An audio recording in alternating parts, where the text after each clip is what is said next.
مساء الخير، معكم ممدوح مصر. عايش في كندا من 15 سنة، بشتغل مستشار مالي وتأمين في أكبر شركة تأمين موجودة هنا. بحاول أعمل فيديوهات عشان أساعد بيها الناس ويعرفوا إيه اللي بيحصل. النهاردة هنتكلم على فيديو اتأخر 3 مرات، فيديو اللي هو النظام الطبي الفاشل في كندا. في رأيي أنا هو فاشل، ممكن يبقى في رأي حضرتك ناجح لأن في ناس شايفينه كده. مش هقدر احجر على رأي حد، بس يا ريت بعد ما تسمعوا حضراتكم الفيديو يا ريت في التعليقات تكتبوا لنا اذا كان من وجهة نظركم فاشل ولا ناجح، وليه السبب، ايه اللي حصل عشان حضرتك قلت ناجح او قلت فاشل. يا ريت ده هيساعدنا اكتر ان احنا نعرف في مواضيع تانية تتفتح وممكن نتكلم فيها او لا. هشرح لكم بسرعة ايه هو النظام الطبي وشغال ازاي، وبعد كده اقول لكم ايه هي المشاكل وازاي نحل المشاكل دي بطريقة تكون كويسة شوية. النظام الطبي او الصحي في كندا، كل واحد موجود هنا في كندا سواء لاجئ او معاه اقامة او جنسية متغطي طبيا. ده حاجة كويسة جدا، او مولود هنا طبعا. دي حاجة كويسة جدا لأن في بلاد ما فيهاش نظام ده خالص. في بلاد كتيرة في العالم ما فيهاش تغطية طبية، وعشان تعمل تغطية طبية لازم تعمل حاجة اسمها برايفت ميديكال انشورنس، اللي هو تأمين طبي خاص، وطبعا بتدفع فيه فلوس وبيبقى مكلف ليك. هنا النظام بيبقى ظريف جدا وكويس. الأولاد الصغيرين بيتغطوا كل حاجة متغطية 100%، حتى الأسنان بتبقى متغطية بنسبة 100% لغاية سن 10 سنين. الكلام ده عندنا في كيباك، اي ثينك في المقاطعات التانية برضو كده. كشف النظر والنظارات بيبقى متغطي لغاية سن 18 سنة في الأولاد.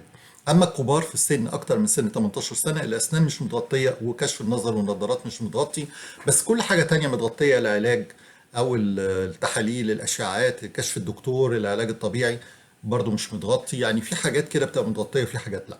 بس فاينالي في النهاية نقدر نقول في العامة كده ده نظام كويس ان احنا في بلد بتغطي نظام الصحي لكل الناس بتوعها. دي نمرة واحد، وبالتالي دي حاجة كويسة وميزة كويسة. النظام مبني هنا على ايه؟ مبني على حاجة اسمها الأولويات. يعني ايه أولويات؟ خليني احكي لكم كام حكاية تفهموا اللي انا قصدي منه. واحدة ست وقعت اتزحلقت في التلج، رجلها اتكسرت. فطبعا الناس اتلموا حواليها بس ما حدش بيمد ايده، فاتصلوا لها ب 911 اللي هو 911. بعتوا لها عشان يبعتوا لها عربيه اسعاف. نص ساعه العربيه ما جاتش، ساعه العربيه ما جاتش، ساعه ونص العربيه جت. فطبعا الست من تعبها راحت مزعقه فيهم وقالت لهم حرام عليكم، انا نشفت من البرد. فقالوا لها مدام في غيرك بيموتوا، في غيرك بيموتوا. وبالتالي ده بيوري ان الاولويه لمين؟ للي بيموت، مش اللي ممكن يبقى لسه عايش وعنده اي حاجه.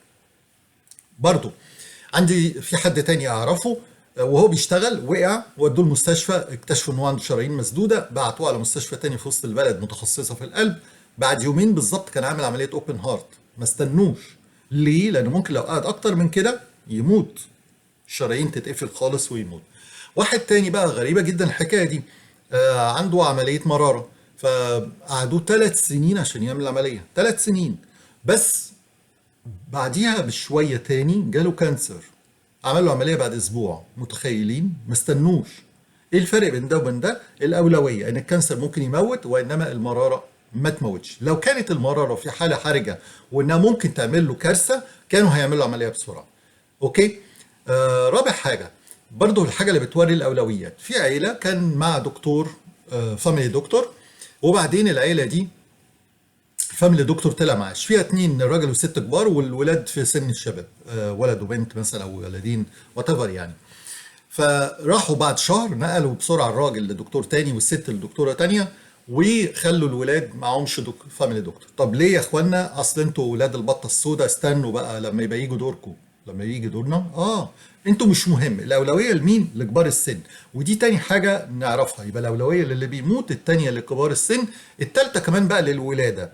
لو واحدة ست حامل بتولد طبيعي أو بتولد قيصري بميعاد، واحدة تانية جت في نفس التوقيت بس عندها حالة حرجة إنها ممكن تموت أو البيبي يموت، بيدخلوها هي الأول. وبالتالي في برضه أولوية، ودي طبعا بديهيا لازم يتعمل. ليه بيعملوا كده؟ طبعا هنعرف ليه المشاكل، ليه دايما بيحطوا أولويات، لأن ما عندهمش عدد كفاية. دي من ضمن أوائل المشاكل اللي هنتكلم عليها بعد شوية. طيب النظام هنا شغال ازاي؟ كنا في مصر لما كان حد بيتعب بيروح لدكتور باطنة، دكتور الباطنة يكشف عليه يديله دواء، وبعدين تعب راح لدكتور تاني، مرة يروح لدكتور تالت، بقى عنده أكتر من دكتور، والعملية ما بقتش ظريفة. لو عايزين في يوم من الأيام الراجل ده حصل له مشكلة جامدة وعايزين يلموا التقارير بتاعته، هتبقى عملية صعبة جدا. لو عايزين يعرفوا التاريخ بتاعه الطبي هتبقى عملية صعبة جدا. هنا في سيستم، فكل واحد ليه حاجه اسمها دكتور عيله، دكتور عيله او فاميلي دكتور. الفاميلي دكتور ده هو المسؤول عن كل شخص، يبقى ليه الملف بتاعه كله بالكامل كده معاه. هو اول حاجه لما انا بتعب بروح لمين؟ لدكتور العيله بتاعي. دكتور العيله بتاعي ده هو اللي بيكشف عليا، بيديني دواء، يطلب لي اشعاعات، يطلب لي تحاليل، يعمل لي هو اللي يكتب لي علاج طبيعي، هو اللي لو في حقن انا محتاجها كورتيزون او حاجه هو اللي بيكتبها. مفيش حاجه بتتعمل هنا من غير الفاميلي دكتور. الحاجه الوحيده ان هو يلاقي نفسه ان هو مش قادر يشخص المرض، فبيبعتني لحد اعلى منه اللي هو الاستشاري، وده تاني واحد موجود. يبقى اول واحد دكتور العيله، تاني واحد الاستشاري، وده بيكون محدش بيروح له كده، ده لازم بيبقى تحويل. والاستشاري هنا زي قامه كبيره يعني في الطب، فمش اي حد، يعني مش اي حد يروح يكشف عنده، لازم يكون فعلا الدكتور العيله مش قادر يشخص الحاله دي. طبعا في طاقم التمريض اللي بيساعد الدكاتره في العمليات وفي المستشفيات وكل الحاجات دي. طيب تعالوا نشوف بقى، لو انا ما عنديش دكتور عيله هعمل ايه؟ عندك حل من اتنين، يا اروح مستشفى واقعد في الطوارئ، وطبعا هنشوف مشكله الموضوع ده ايه، يا اما اروح على عياده تانية ممكن تبقى بابليك وممكن ما تبقاش بابليك. العياده دي بشوف فيها من غير مواعيد، يعني ما باخدش مواعيد، بتبقى اسمها كده عياده سان رونديفو من غير مواعيد، واروح اكشف عند دكتور عيله هناك. مشكله العياده دي ان ممكن النهارده اكشف عند دكتور، والمره الثانيه عند دكتور تاني، المره الثالثه عند دكتور ثالث، وبالتالي التاريخ الطبي هيبقى صعب جدا، هيبقى موجود بس في المكان، ولو انا رحت لاكثر من مكان العمليه يعني لم الحاجات دي بتبقى اصعب في الاخر. اوكي، ده النظام الطبي باختصار شديد جدا. طيب ايه المشاكل اللي فيه؟ اول حاجه قلنا مفيش دكتور عيله. يعني اعرف ناس وسنهم كبير ومش لاقيين دكتور عيله، يعني جم من مصر بقالهم سنه ونص سنتين ما عندهمش دكتور عيله. طبعا اول مشكله بتكون في المكان ده، المنطقه اللي احنا ساكنين فيها، كل ما تكون المنطقه مليانه ناس كتير زحمه ممكن ما نلاقيش ايه دكتور عيله بسهوله، والعمليه كلها تبقى اصعب. كل ما المنطقه تبقى افضى شويه كل حاجه فيها تبقى اسهل بكتير. فلو انتوا حضراتكم بتفكروا ان تنقلوا من مكان لمكان، فكر المنطقه بتاعتك دي فيها عدد سكان كتير ولا عدد سكان قليل عشان الخدمات الطبيه اللي هتبقى فيها احسن. طيب نمره اتنين، المشاكل التانيه، هروح الطوارئ. انا قلت لو مفيش دكتور عيله هروح الطوارئ، او مثلا ممكن دراعي اتكسر، رجلي اتكسر، فهطلع جري على الطوارئ. تمام، ايه اللي بيحصل في الطوارئ بقى؟ اول ما حضرتك تخش تقطع تذكره، وبعدين تخش الممرضه، ممرضه عاليه شويه، تكشف، وبعدين تقول لي ايه بقى، لو هي عرفت الموضوع بسيط يعني كده، زي مره مثلا واحد جاله تسمم وبطنه وجعاه جامد قوي بتاع، فراح للطوارئ، فالممرض موجود قال له لا ده تسمم، طالما ما فيهوش جبنه ما فيش مشاكل عندنا، انت هتتعب شويه وتتألم وروح. طب خد ادويه، هات ادويه، هات اي حاجه، نو نو نو، يلا روح، استحمل لك ساعتين ثلاثه كده في وجع ومش عارف اسهال وترجيع وبتاع، وبعد كده هتخف. فده دور الممرضه انها من الاول يا تمشي يا تكمل. فلو كملت هتقول لك حضرتك اطلع استنى بقى بره. مشكلة الطوارئ استنى بره دي فيها ممكن 3 4 5 6 7 8 9 10 ساعات، ساعات بنبيت لتاني يوم. معقولة؟ اه. ودي طبعا من ضمن مساوئ النظام الطبي هنا، ان احنا ممكن في الطوارئ نتشوي. يعني بشوف ناس من اهل البلد بيجيبوا معاهم كتب ويجيبوا معاهم كاسيتات، واللي جايبين معاهم اللابتوب بتاعهم، وقاعدين بقى قاعدين ويجيبوا اكلهم وشربهم، لان ممكن يبيت لتاني يوم. يعني تخيل حضرتك ممكن تخش المستشفى الساعه 4 5 بعد الظهر، هتطلع تاني يوم الساعه 7 8 الصبح لو اتكشفوا كمان. دي مشكله الطوارئ. تالت حاجه مشكله الاشعاعات والتحاليل، ان لما الدكتوره الفاميلي دكتور مثلا تبعتني اعمل تحاليل او اشعاعات، لو انا هعملها تبع الحكومه، عيش حياتك بقى، عيش حياتك، بنتكلم بثلاث اربع شهور 5 شهور لما يبقى يحنوا عليا ويجي، الا لو طبعا في اولويه. لو في اولويه هتلاقي فورا بيكلموك ويقول لك تعالى اعمل التحاليل. لو ما فيش اولويه عيش حياتك. نمرة 5 بعد كده أو 4، الاستشاري. أنا الدكتورة حولتني لدكتور استشاري. فمرة في واحد الدكتورة حولته لدكتور أمراض جلدية، وكان لسه جاي جديد، فراح يحجز في العيادة على اللي هي الدكتورة اللي حولته له. فالممرضة بتقول له 3 شهور، وهو لسه جاي جديد مش فاهم يعني، فقال لها إيه 3 شهور؟ 3 شهور؟ فقالت له اشكر ربنا ده ميعاد ملغي، أنا ممكن لو هسيبك في الدور هيبقى بعد سنة. سنة؟ اه. فراح بعد 3 شهور يكشف، فكان المرض اللي عنده خف. الموضوع خلص بمنتهى البساطه. فطبعا عشان نلاقي ميعاد مع استشاري دي عمليه كارثه جدا، ودي مشاكل النظام الصحي هنا، وهو فاشل لان هو كل حاجه فيه بتاخد وقت طويل جدا. طيب ليه المشاكل دي؟ اول حاجه لان هم الدكاتره اللي بتيجي من بره لازم يطلع عينها وعين اللي خلفوها عشان يعملوا معادله او يعملوا وات يذاكروا عشان في الاخر يبقى دكتور هنا. وممكن يا عيني ما يبقاش دكتور في التخصص بتاعه، ممكن ما يبقاش دكتور جراح مثلا، ما يبقاش جراح، ممكن يبقى جراح عيون ويشغلوه مجرد دكتور كده عيون يعمل كشف نظر ومش عارف ايه. يعني حتى التخصص بتاعه حتى اللي هو جاي بيه وممكن يبقى استاذ دكتور في مصر او في اي بلد ويجي هنا يتبهدل ما يلاقيش شغل. فطبعا في حاجه اسمها نقابه الاطباء. للاسف عندنا هنا مثلا في كيباك نقابه الاطباء صعبه جدا، يقول لك عشان ما نزلش سعر الدكاتره اقلل عددهم فيبقى عليهم الطلب كتير. طب ما انتوا الناس بتموت مش مهم، انا نقابه بشوف موضوع الدكاتره بتاعتي فلازم اخاف عليهم ولازم اجيب لهم احسن سعر ومش عارف ايه. طب يا اخوانا طب ما الناس بتموت. تاني مشكله ان مفيش مستشفيات كتير، نادرا ما بنلاقي مستشفى خاص، ولو لقينا مستشفى خاص بتبقى مستشفى صغيره. انما مع عمرنا ما شفنا مثلا مستشفى زي مصر الدولي ولا السلام الدولي ولا مش عارف المستشفيات الكبيره اللي عندنا في مصر دي مفيش، كلها مستشفيات صغيره، كلها مستشفيات صغيره. رابع حاجه حتى طاقم التمريض برضو مفيش عدد كتير. وطبعا الغلطه الكبيره اللي عملها رئيس الوزراء الظريف بتاعنا ان هو ابتدى يجيب مهاجرين مهاجرين مهاجرين ولاجئين لاجئين لاجئين، مش في التخصصات دي كمان. يعني كان ممكن مثلا نستنى على ممرضه تاخد دراسه سنه ونص سنتين وتطلع تبقى ممرضه، دكتور ياخد 3 4 سنين ويبقى دكتور. انما اوريدي مفيش كل اللي جايين ما فهمش التخصصات دي خالص. وده طبعا اللي عمل المشكله الاخيره ما بين رئيس الوزراء بتاع كيباك وبينه هو، عشان قال له ان انت بتبعت لي ناس انا مش عايزه.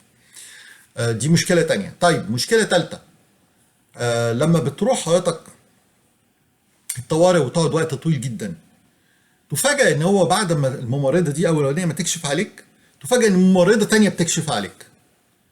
يعني طب وايه الفرق؟ وديني الدكتور، تقول لك لا اطلع استنى بره. كويس. هو ليه المشكله؟ لان مفيش دكاتره في المستشفى، مفيش. وممكن تكون في تخصص معين ومش لاقي، مش لاقي. طيب نعمل ايه ساعتها؟ ايه بقى اللي يحصل؟ طبعا انا عايز اقول لكم كمان ان في حاجه اسمها تامين طبي هنا خاص. اي حد عنده تامين طبي خاص اجباري عيلته كلها تبقى معاه. بالمناسبه عشان انا بشتغل في التامين وعندي التامين الطبي فعارف ايه اللي بيحصل. اي حد بيعمل تامين طبي او شغال في حكومه تبع شركه تامين، شركه التامين هي اللي بتشيل الموضوع. بس الغريب ان احنا برضه بنروح نتعالج تبع الكارت الميديكال بتاعنا اللي هو تبع الحكومه، وهم بيحاسبوا بعض ما تفهمش ازاي. انما بيبقى في حساب بينهم وبين بعض. بس التامين الخاص ده بيدي ميزه اسهل شويه. يعني انا لو عايز اروح اعمل اشعاعات او تحاليل ممكن اروح اعملها برايفت في مكان خاص. صحيح هدفع الاول وهيجي لي ومش هيجي لي 100%، هيجي لي 80%، بس على الاقل عملت الشغل بتاعي اسرع. علاج طبيعي بدل ما استنى الحكومه اشوف حد تبع الحكومه علاج طبيعي واستنى بالسنه او سنتين، ممكن اروح اعمل علاج طبيعي وادفع انا الاول ويرجع لي برضو جزء. وده التامين الطبي الخاص. الادويه نفس الموضوع، كل حاجه نفس الموضوع. طبعا تغطيه الاسنان مفيش تغطيه اسنان الا في التامين الطبي الخاص. النظر والعيون نفس الموضوع، او تتحملهم حضرتك من جيبك. ففي ناس كتير بتنزل تعمل اسنانها في المكسيك او ترجع مصر او وات عشان تقدر تعمل اسنانها، لان هنا موضوع الاسنان برضو غالي شويه. طيب ازاي نحل المشاكل دي بقى؟ اول حاجه ازاي الاقي دكتور عيله؟ نمره واحد زي انا قلت لكم ان احنا نحاول ندور على منطقه سكنيه فاضيه. نمره اتنين ادور على لسته الدكاتره الجداد اللي هم طالعين من كليه الطب بيشتغلوا في المنطقه بتاعتي، واروح على طول للدكتور ده وهو لسه فاتح جديد بيشتغل كده بيقول يا هادي، فما عندوش تسهيلات كتير فعلى طول هيقبلني. فدي نمره اتنين. نمره تلاته ومش هتصدقوها بس دي حقيقي، حاول تشوف واسطه. يعني مثلا لقيت دكتور من جنسيتك، دكتور سوري دكتور لبناني وعايز تروح له، حاول تشوف له واسطه. واسطه بتكلم سيريس، يعني حد يعرفه كويس، حد بيحبه، قسيس، جامع، يعني شيخ من الجامع وات يكلمه لك وتروح تقول له انا من طرف فلان هياخدك. تالت حاجه الواسطه. يبقى اول حاجه تشوف المنطقه فاضيه وتشوف دكتور جديد، او تشوف الواسطه، او تالت حاجه سوري ان انت تدور على العيادات الخاصه اللي انا قلت لك عليها دي اللي هي من غير مواعيد، وتروح تشوف الدكتور هناك. ولما تلاقي الدكتور ظريف وحلو كده وابن حلال تقعد تتحايل عليه بقى وتعيط له شويه ان هو يوافق ان هو ياخدك معاه في عيادته او هنا برضه في العياده اللي هو فيها بس خاص. ده ازاي نلاقي دكتور عيله بسرعه. طيب المستشفيات، لاحظت في المستشفيات حاجه صغيره ومعرفش حضراتكم لاحظتوها ولا لا. اي حد بيخش المستشفى على رجله بيقعد، بيعيش بقى حياته في المستشفى. اي حد بيخش المستشفى على السرير اسعاف ما بيقعدش.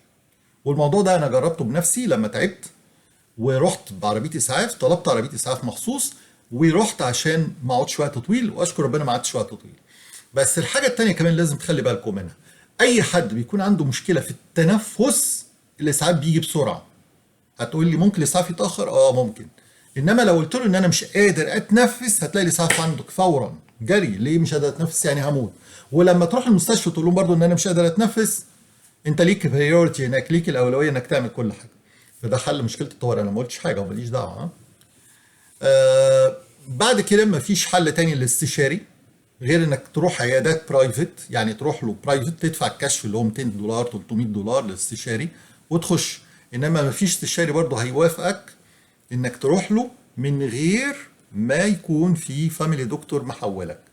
في فاميلي دكتور في عيادات خاصة لو تحب تروح تدفع 150 دولار 120 دولار وتاخد منه تحويل، وتروح للاستشاري تدفع 200 300 دولار. لو عندك تأمين طبي مش هيتغطى للأسف الحاجات دي، بس على الأقل لو في أدوية، لو في مستشفى، لو في أي حاجة برضه هتتغطى. أتمنى أكون يعني عرفتكم إيه اللي بيحصل، المزايا والعيوب والمشاكل. حضراتكم في التعليق اكتبوا لنا إذا كان نظام صحي كويس ولا مش كويس، وإن شاء الله أشوفكم على خير. سلام.